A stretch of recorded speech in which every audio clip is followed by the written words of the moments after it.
Hey YouTube, Motor Racing Network, Steve Post here. Another great collection of diecast. It's the heat of the summer and we've got hot deals on diecast and we have them for you right at planbsales.com. We've got the Kyle Larson Sunoco Rookie of the Year car, and this is the Galaxy finish on this car. Sunoco Rookie of the Year logo on the top of it.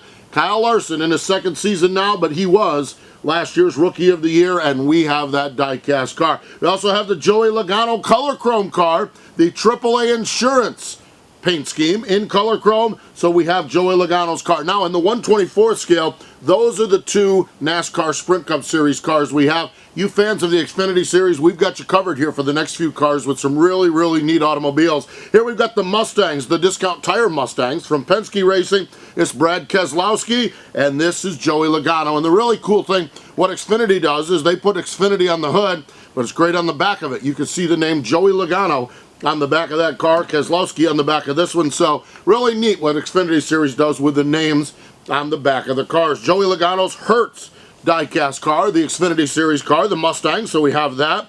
We have got the Dillon car. That is the Ty Dillon Bass Pro Shops Camaro from Richard Childress Racing. Those Camaros look really, really good on the racetrack, and that looks good, the Bass Pro Shop paint scheme. Speaking of Camaros, the Rheem Chevy Camaro. Austin Dillon in that car. I see the 33 in Xfinity Series, and I automatically jump to Harvick, but a lot of guys racing that car this year, and this is Austin Dillon. Now, we go to the 88. Yeah, that's where Harvick is now in the Xfinity Series. And the Vienna Sausages machine. Who doesn't love Vienna Sausages? The Armor car. We've got it for Kevin Harvick for the Xfinity Series. And for Casey Kane also with the Xfinity Series as well when he ran the Vienna Sausage car. So really, really cool diecast we have for the Xfinity Series, and that wraps up what we have on 1/24 scale. Looking at the 1/64 scale cars that we have, some real excitement coming up at the end of this one. We have got Kyle Larson's rookie car. We've got Kyle Larson's camo car, Joey Logano's AAA insurance car, Joey Logano's Pennzoil Platinum car. We've got Joey Logano's. Yeah, well, there's a theme here. It's Joey Logano hour here on the Diecast Review Show. We've got Joey Logano's Discount Tire Mustang and Joey Logano's Hertz Mustang. So we have those cars available, 1/24th and the 1/64 scale. Now, you've been waiting for the new Toyotas. They are here. Look at this. We've got Matt Kenseth's Dollar General and Stanley, the Matt Kenseth Dollar General and the Stanley Tools Camaro for Joe Gibbs Racing for Carl Edwards. Those are the first of the 2015 Toyotas in. So you know what happens. The first ones trickle in just a little bit. The next thing you know, there'll be boatloads of it coming across the ocean, and we will have Toyotas galore. So keep an eye on it. Pre-order. Get your order in. Make sure you have your orders in if you're one of the Toyota Joe Gibbs Racing fans or any of the Toyota teams, as those cars are arriving any day. But this time we have Matt Kenseth and Carl Edwards with the 1/64 scale cars, all part of a great diecast collection we have. Historic diecast, autographed diecast, Xfinity Series, Truck Series.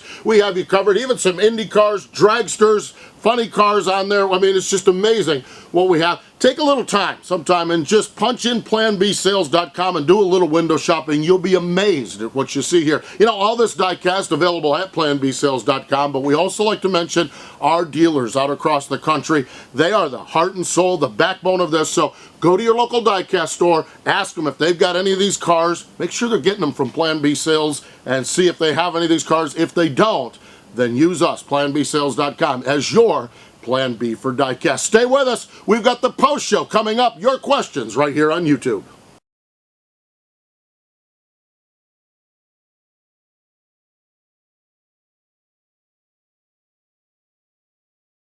All right, let's continue on. This is the post show where we answer your questions. How this works right here on YouTube. You see right down below. Scroll down. You see all of the area there for your comments. Well, comments and questions, and hey, who knows? Put your question in there. Maybe we'll answer it on a future edition of the post show. We love chatting back and forth, whether it be here on YouTube, on Twitter, on Facebook. We've got you covered at planbsales.com. First question comes in from CPG Cup Series. Do you think Stewart Haas will win back-to-back championships with Kevin Harvick or Kurt Busch? Or do you think the powerhouse Hendrick team will win the championships, or even Gibbs? I don't think the Ford team has the power to win this year, but they are winning races in the Xfinity Series. Why not Sprint Cup? A lot of ground to cover here. Let's see. Do I think Stewart Haas can go back-to-back with Kurt Busch or Kevin Harvick?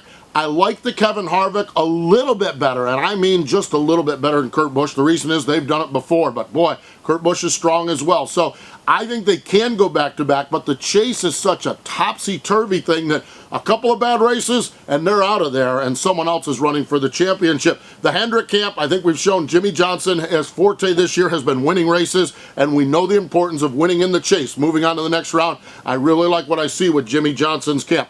The Gibbs camp, they feel like they are peaking at the right time. So they really think that when we get into the chase, and remember, right now, 3 of the 4 drivers are locked into the chase. Matt Kenseth, Denny Hamlin, and Carl Edwards, they are in the chase. So they think that as the season unfolds, they continue to find the speed that they found in the first half, they're going to be locked in and ready. And from the Ford camp, I think the Penske cars are pretty good. I think the Roush cars are still struggling, although the Roush Xfinity cars are running better. Not sure what that means, not sure how that translates, but right now that seems to be the story in the camp for Roush Fenway Racing in the Fords. Let's jump down here to Swipe TV. Should the chase format be abandoned? The points have been described as intense in the trucks and Infinity, which both don't have a playoff system, and thank gosh for the Diecast review show is back. Okay, I'm going to agree with you on one point and disagree with you on another. I agree with you. Thank God the Diecast review show is back. We're so glad to be back on here. We love talking Diecast and love talking NASCAR. First off, the chase is not going to be scrapped. That's a hypothetical question that is not going to happen. It's not going to be scrapped. And yeah, I understand we've got really good battles thus far in Xfinity and trucks, but the conversation about the chase being abandoned, that is, we're not dealing in reality. NASCAR has put their foot down with the chase. The chase is with us. It will be here, and it will yield a wild championship battle. Whether you call it artificial, whether you call it whatever, it's here to stay. So to debate it, I'm not sure. I personally like it.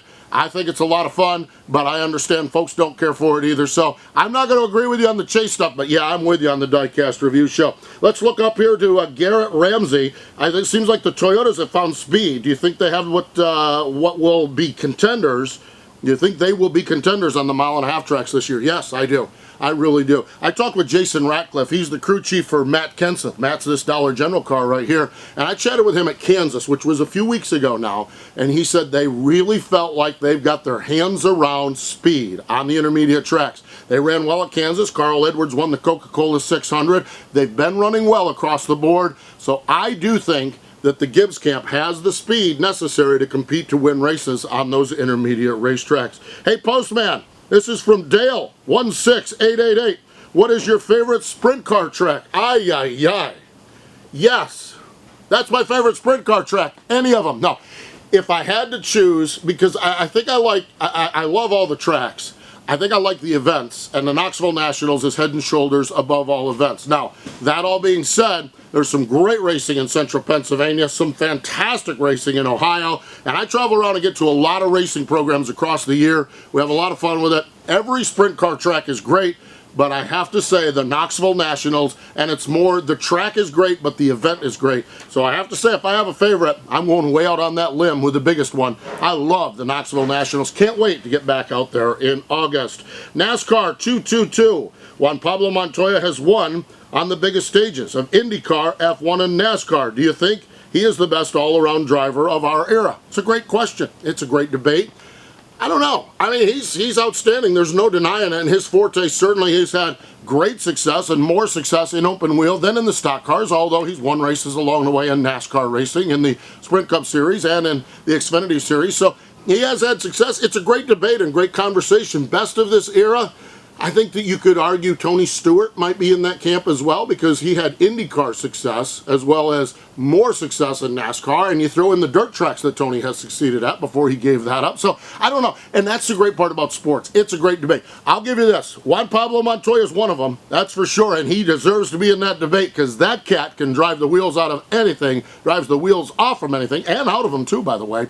He can drive the wheels off from anything. So he's in the debate. Whether he's the best or not is the debate, but not really sure, but he's pretty stinking good. He really is, and it was really cool watching him win the Indianapolis 500. That was really cool. And finally, Tommy writes in and says, with Dale Jr. owning a truck, will he race Eldora? No, he will not race Eldora. Will he race a truck?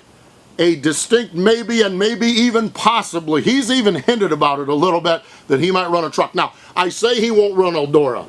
He'll run some truck races, I believe, on asphalt before he goes to Eldora. Maybe somewhere down the road, he hooks up with his buddy Tony and goes to Eldora. I'm not saying that's not the case down the road.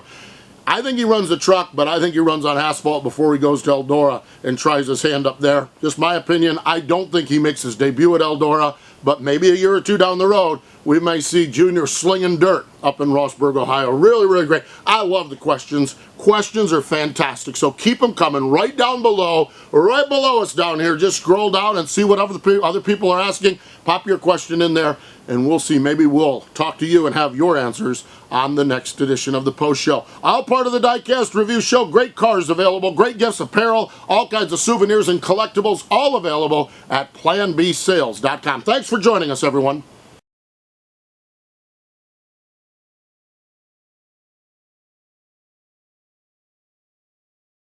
We love that you guys are getting involved with us here on YouTube. We have the comments below. Feel free to mention your comments here. Follow us on Twitter at Plan B Sales, and we'll keep you informed on what we have. And please get some back and forth conversation going, because we love talking racing and love talking with you race fans out there, and we appreciate the business you do give us.